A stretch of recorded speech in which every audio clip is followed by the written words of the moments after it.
కోట శ్రీనివాసరావు గారు అంటే నటనకి కోట.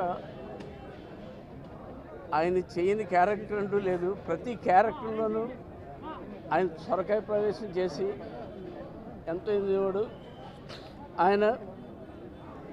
ఆయన నేను తొలిముద్దు అనే సినిమా నుంచి మా ప్రయాణం, నేను ఒక నటుడిగా కాకుండా వాళ్ళ ఇంట్లో ఫ్యామిలీ మెంబర్గా, నన్ను తమ్ముడిగా చూసేవాడు. అసలు నటుడు అనేవాడు నవరసాలు పోషించడం చాలా కష్టం.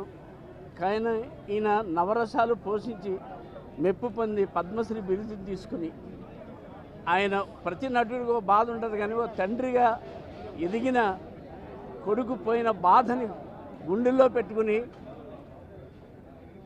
ఆయన పాత్రలు న్యాయం చేకూర్చి కుటుంబం కోసం చాలా కష్టపడ్డాడు. అయితే ఈరోజు ఆయన ప్రతి వారానికి ఒకసారైనా నాకు ఫోన్ చేసి రే రాజు రా అంటే వెళ్ళి మాట్లాడేవాడిని. కానీ ఈ రాజు వీడే ఆయన ఇంతవరకు కాపాడింది ఈయనే.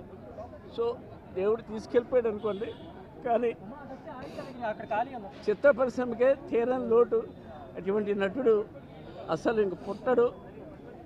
అలాగే అతనికంటే ఆయన పక్క ఆర్టిస్ట్ కూడా ఒరే ఇలా చేయాలరా, అలా చేయాలరా, ఆ డైలాగు కొంచెం ఇక్కడ నొక్కాలరా అని చెప్పి అవన్నీ కూడా ఎంకరేజ్ చేసే మనస్తత్వం ఉన్న మంచి మనిషి.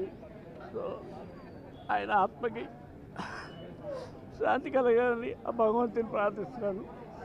వీడు నిజంగా అసిస్టెంట్ కాదు, రాజు. ఎవరో అంత ఇదిగా చూడరు, అంత ఇదిగా వీడు ఇంతవరకు ఆయన బతికాడంటే ఈ వాళ్ళండి. నమస్కారం.